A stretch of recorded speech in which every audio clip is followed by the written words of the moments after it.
I want you to think of someone that you don't like. It's going to be easier for some of you than others. But someone who, you don't hate them because that's a sin. We don't do that. So you don't hate them. But there's just someone it is hard for you to respect who they are. It's hard for you to respect the choices that they make, the way that they treat other people, whatever it is. You just have trouble. Okay. Now, don't say that name of that person out loud, especially if they're in the room. Just keep that to yourself. Now, I want you to think of someone who you consider to be a righteous person, okay? So someone that you respect a great deal, someone who you look up to, someone who you think lives a righteous life, someone who would you consider to be a spiritual giant of some kind, okay? You got that? So you got these two people in your mind, someone who you consider to be a spiritual giant, someone who you struggle to even like a little bit. All right. I want you to tuck those two names away for a little bit. And I want to read the scripture that we're talking about tonight. It's in Luke chapter 18. You don't have to go there because I'm going to have it up here on the screen. Hang on a second. Let me see if I can get this clicker to work. Yes. Luke 18. Let me go back one, though. Okay, so to some who were confident of their own righteousness and looked down on everyone else, Jesus told a parable. Of course, parables were these stories that Jesus told that always sucker punched you if you weren't paying attention, right? It's a story that Jesus tells that always has this point that gets you. So he tells this parable. He says, 2 men went up to the temple to pray, one a Pharisee and the other a tax collector. The Pharisee stood by himself and prayed, God, I thank you that I'm not like these other people, robbers, evildoers, adulterers, or even like this tax collector. I fast twice a week. I give 1/10 of all that I get. But the tax collector stood at a distance. He would not even look up to heaven, but beat his breast and said, God, have mercy on me, a sinner. I tell you that this man, rather than the other, went home justified before God. For all who exalt themselves will be humbled, and those who humble themselves will be exalted. Okay. So Jesus, in this parable, he kind of puts forth these two categories of people.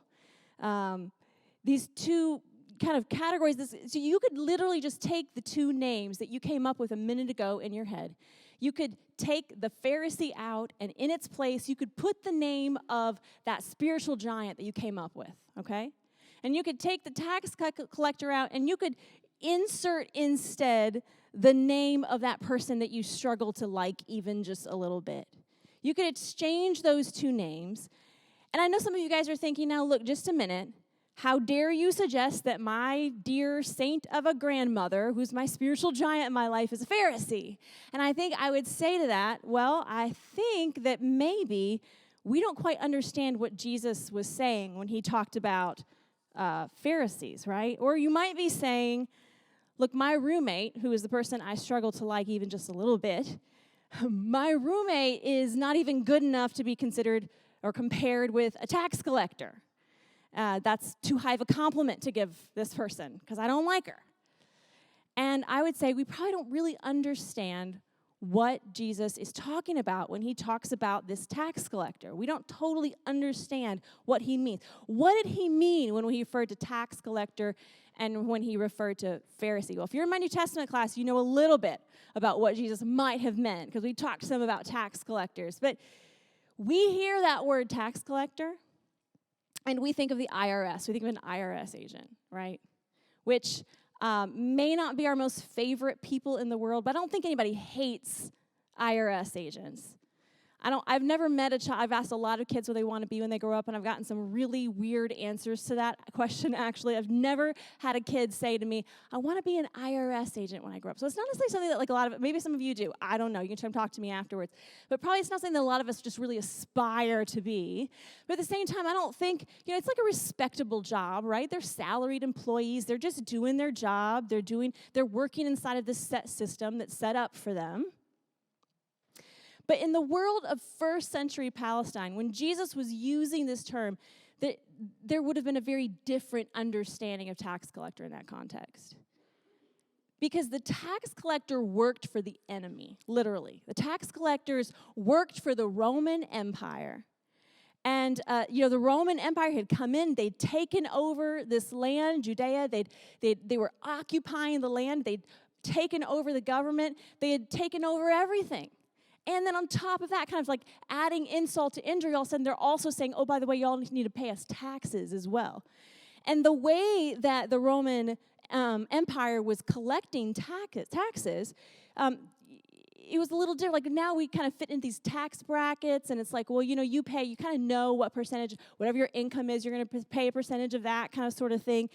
Well, in this setting, they were doing something called tax farming, where Romans actually contracted out a Jew, someone who lived right there in that community, someone who was one of them. They would contract, and you be the tax collector. We don't want to collect taxes. We want you to do it. And so that tax collector had to pay a certain percentage to the Roman, and what if they paid that percentage to Rome, then anything they collected on top of that, was just bonus. It was just stuff that they got to keep. So the profit margin for a tax collector was in direct proportion to their hustle.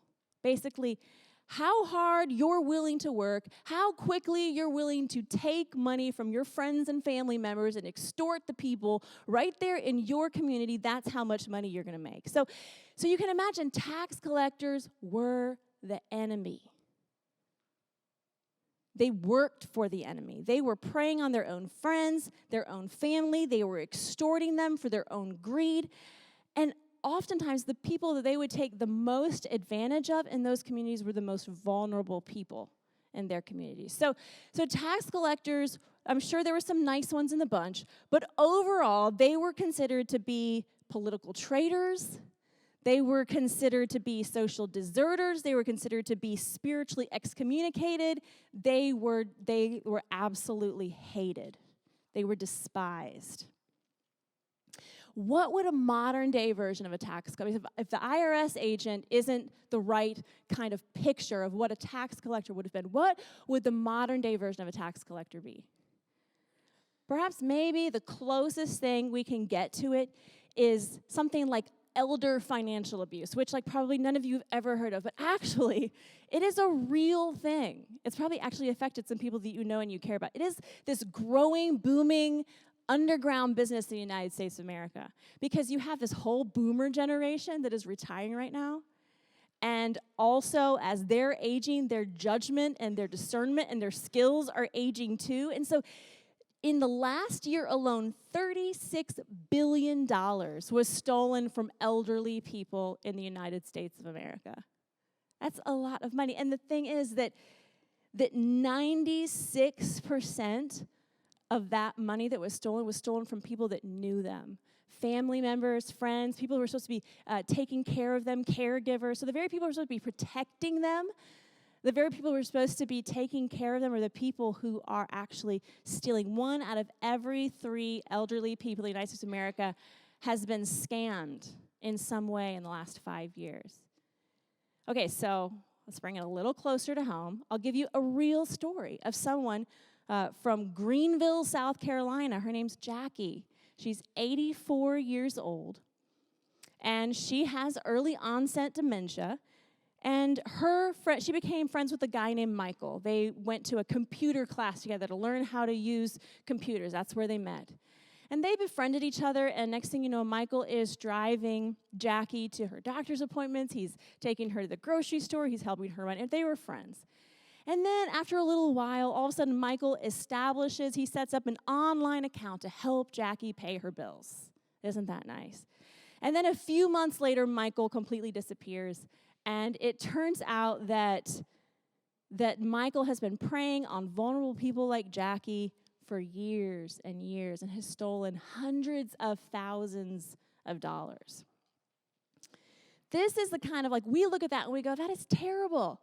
That is horrible. That is awful. Why would anyone do that? And yet, this is the kind of predatory scumbag that they would have seen tax collectors being, people who are preying on their own family members, on their own friends.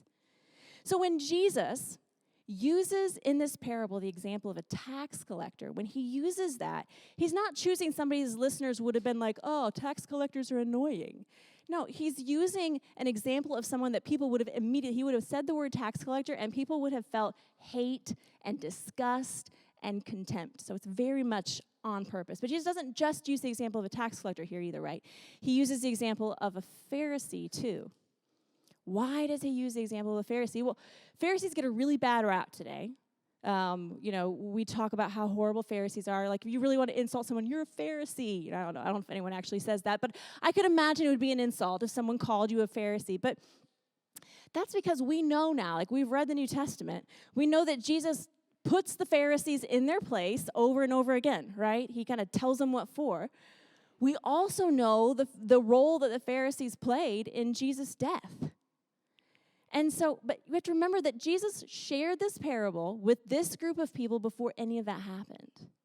And so to his listeners that day, the Pharisees were actually heroes to them. They were heroes. Because the real bad guys were the Romans, the people who were occupying their land, and the Pharisees are actually on the people's side. They're on the Jews' side because they're protecting Jewish practices. They were so worried about Roman and Greek cultural influences coming in and taking over and destroying their way of life. And so people saw the Pharisees as protecting and preserving that way of life. So when Jesus used a Pharisee in his parable, he's not choosing somebody his listeners would have been like kind of neutral about, like, okay, whatever. No, he's using an example of someone that they respected, that they had admiration for. They would have considered these guys to be spiritual giants, okay? So in this crazy parable way that only Jesus can do, and he does it again here, he shares this parable that has this unexpected reversal. Because he uses Pharisee and tax collector, and everybody in the crowd is like, yeah, we know who tax collectors and Pharisees are. And yet, boom, he like turns everything around, and he turns it on his head, and he surprises us. So even though we might not be offended by words like tax collector and Pharisee, I want you to think back, what are those two names? The very beginning, remember those two names you came up with? That person you kind of really struggle to like even a little bit. And then that person that you consider to be a spiritual giant. Imagine putting those names in this parable. And imagine Jesus literally saying, I tell you the truth, that the person that you hate is the person who went home justified before God. And that the person that is a spiritual giant to you is the person who went home unjustified. Like, we would be like, wait, that's not right. That doesn't, Jesus says this shocking thing. It was shocking to the crowd listening that day, and I think if we're really paying attention, it's shocking to us too. It's shocking to us too. I want to suggest it's shocking in two ways. I think it's shocking in two ways. One is it is shocking because it tells us about God's endless mercy. God's endless mercy. I think we know, like, in our head about God's mercy, like, cognitively we do, but I don't know if we really know it, like, deep down in our bones. This parable that says, look, if even the tax collector, if even the most despicable person that you can think of can be forgiven, then maybe I can be forgiven too. Then maybe I can be forgiven too. I think sometimes, even though we know in our head that God's mercy is endless and it's limitless, we know that. I don't think we always operate like it is, right? Because that's why we're surprised and maybe even a little skeptical when we hear about the guy on death row that makes a profession of faith. We're like, really? Or, I don't know, Kanye West comes out with a Christian album. We're like, really? Because we're just not sure that God's mercy actually reaches all the way to the tax collector. All the way to the man on death row. But here's the truth. It does. It does. And if God's mercy can reach there, then God's mercy can reach to the deepest places of who we are. The deepest places of who we are. Those places that are tucked away, that are hidden, that we'd rather no one else really kind of know about, that God's mercy reaches there. In this parable, Jesus is telling us that our true hope lies in the truth that God's forgiveness is endless and it's complete, like it's done. His mercy answers everything to the deepest places. But I don't want to miss this either, because the parable is shocking in two ways. Yes, it tells us that God's mercy is endless, but I think that it also tells us that the doorway to righteousness is humility. That the doorway to righteousness is humility. Because if even the Pharisee needs to humble himself, if even the spiritual giants in our life, those people that we think, man, they are so righteous, they are so holy, if even that person, the heroes in our life, if even those people need to humble themselves, then maybe I need to too. And the prayer that this guy prays, here's the Pharisee, and he's going, oh, I'm so glad I'm not like those other people over there, right? And the true prayer of humility is this prayer that the tax collector prays. He doesn't care. He's not comparing himself to anyone. He's just right there, and he prays, God, have mercy on me, a sinner. This is the Jesus prayer, actually. It doesn't just show up in Luke 18. It does show up there. But actually, this exact prayer, the Jesus prayer, has been prayed over and over again for hundreds and hundreds and hundreds and hundreds and hundreds and hundreds and hundreds of years, all the way up from Luke 18, all the way up to Christians have been praying this prayer. It's called the Jesus prayer for hundreds of years. And they haven't been praying it in a way that's like, this sense of despair, like, oh, have mercy on me, I'm such a loser. Like, that's not what the Jesus prayer is. The Jesus prayer is a prayer, it has a sense of hope, because just like any authentic prayer, the focus of prayer is not on us. The focus of prayer is on God. And so if the focus is on God, then it's on God's mercy. God, have mercy on me, a sinner. So I want to try something. It's a little different, but I think y'all are game to try this with me tonight. What I've done is I've taken that parable right there in Luke 18, and I've reworded it several times. I've reworded it in like a modern rendition, okay, of the same parable. And what I want us to do, I'm going to read it, and then when we get to the very last line, that we're just going to say together this very last verse in this passage. For those of us who exalt themselves will be humbled, and those who humble themselves will be exalted. We're going to say that. I'll read it, and then we'll say that part together. The fancy word for this is called responsive reading, okay?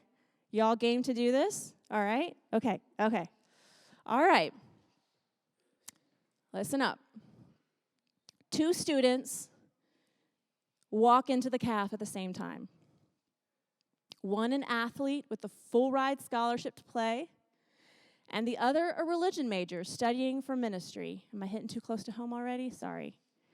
The religion major smiled politely at the athlete and prayed, God, thank you that I'm not like some other people on this campus, here for all the wrong reasons and more interested in sports than God, or even like that student right there.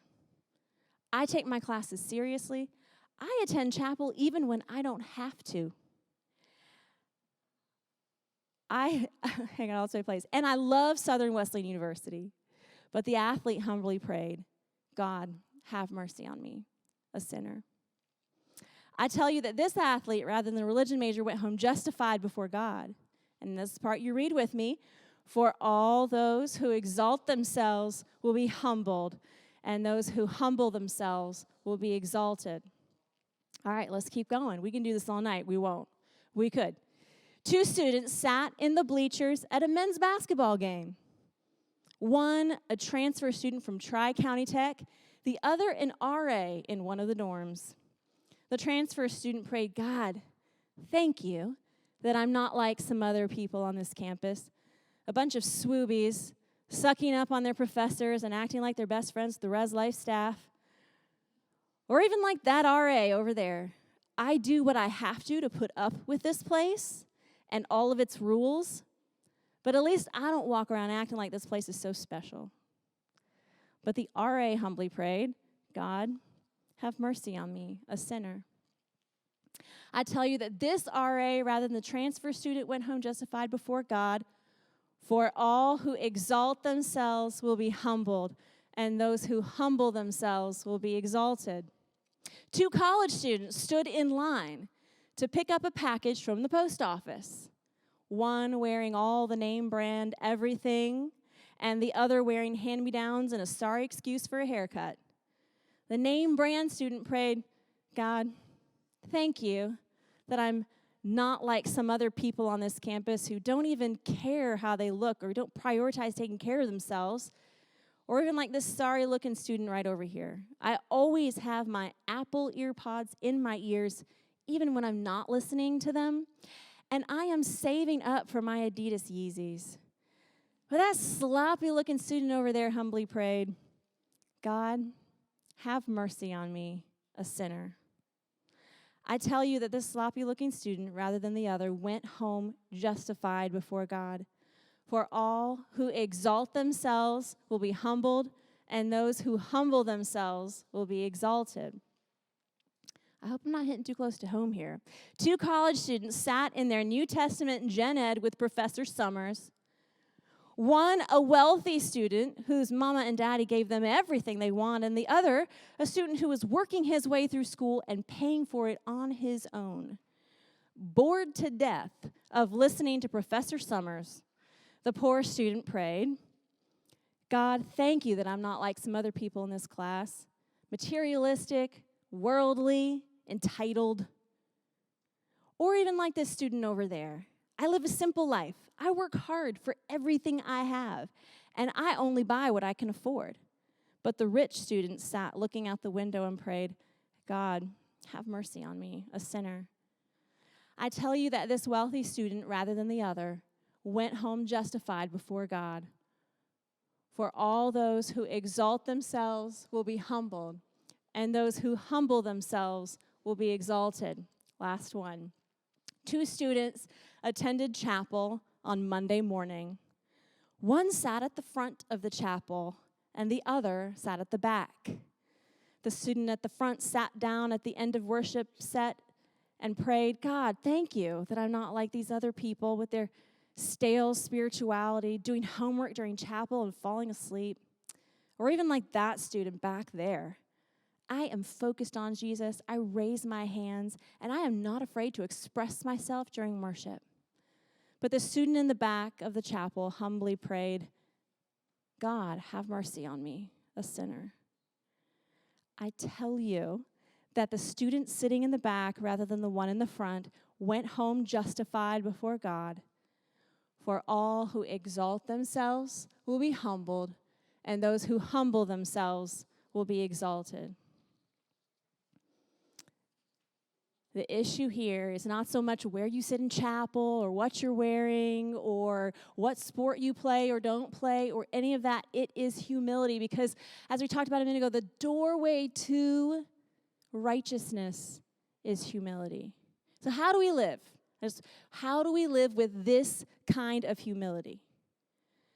Well, I want to suggest that the key to humility is comparison, and the kryptonite of humility is comparison. Well, let's talk about the kryptonite first, because comparison is a roadblock to humility every single time.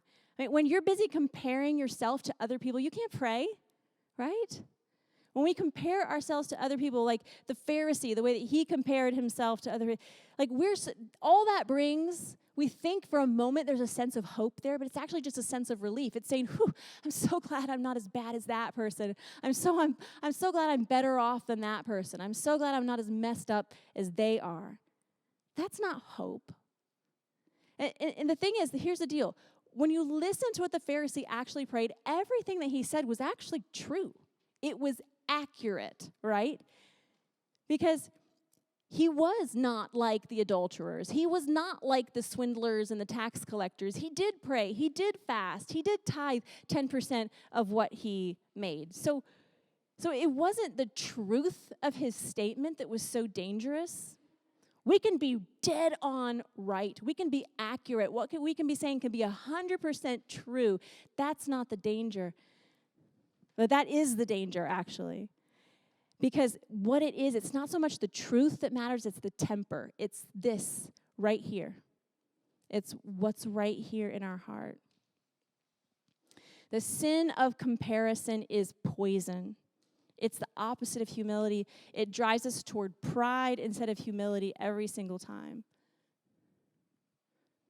It drives us toward pride every single time. Not that long ago, we had family pictures, and it was like extended family. You know, it was like my grandma, grandpa were like, we want everybody to come, and family picture, all the grandkids there. We're like, okay, awesome. And so was my brother's family, my sister's family, my family, all to show up. And the instructions were we all had to wear white shirts. Okay, so it's going to be one of those, like, cutesy family photos, whatever. This is for grandma and grandpa. I don't care. So I scrounged through, and I find white shirts for everyone in our family, miraculously. And I thought, we're looking pretty good. We look good, actually. So we show up for the family pictures. I look back at those family pictures, and it is shockingly embarrassing. I learned two things. Number one, I learned that if you do not separate out the whites when you wash your family's clothes, it will bite you in the butt later. And number two, I also learned that it all depends on what we compare ourselves to. Because when we compare ourselves to each other, we all had dingy-looking white shirts. We're like, we're good. We look great. But then we get up next to everybody else, and all of a sudden, how dingy and dark our whites are just pops like a sore thumb. And so if comparison is the kryptonite of humility, I also want to suggest it is also the key to humility, because it depends on who we compare ourselves to. Because comparison, if we are comparing ourselves to others, it's going to send us toward pride. If we're comparing ourselves to God, we're going to get it right every single time. I think some of us are going, I don't know what I'm supposed to do for my life. I don't know what I'm supposed to be. I don't know who I am. We have all these questions about purpose and identity and all this stuff. And we're comparing ourselves to all the people around us. That's not where we're going to find our identity. Our identity is where the tax collector was, standing in front of God and saying, God, have mercy on me, a sinner. When we see ourselves for who we really are, in light of God's unimaginable holiness, in light of his unending love, in light of his unfailing mercy, that's where it's at. That's when we see ourselves for who we really are, and it's actually good. It's actually good. And we have no other response in that moment when we see ourselves for who we truly are. We have no other response but to pray that Jesus prayer that the tax collector prayed. Jesus, have mercy on me, a sinner. I'm literally going to give you 30 seconds, because I know y'all need to get out of here, to actually just pray that. To pray that prayer. You probably have it memorized by now. God, have mercy on me, a sinner. And what does that look like? That if that is the key to humility, and humility is the doorway to righteousness, what does it look like for us to compare ourselves to God rather than comparing ourselves to all the people around us? So I'll give you a minute to pray about that, and then I'll let you go.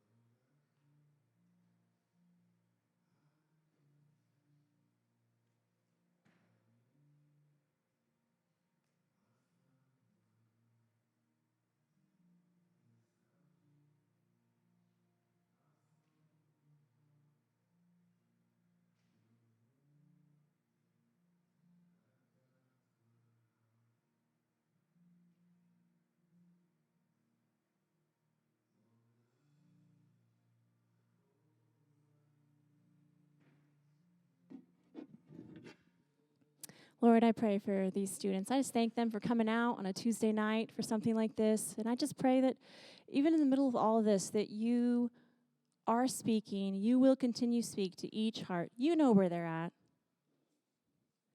And where they're at right now spiritually is not defined by what anyone else says. It's not probably even defined by what they say, that you know them, you know the deepest parts of who they are, and your mercy reaches there. And you just ask us, wherever we're at, to come to you with a heart of humility that just says, God, have mercy on me, a sinner. That stops looking at all the things around us and getting distracted with that, but just says, it's you. That we compare ourselves to you, that we see ourselves rightly. We see ourselves in light of your unending mercy and love and holiness. And we redefine who we are in light of that. I pray this for every single one of these students tonight. In your name, amen. All right, y'all can scan on the way out.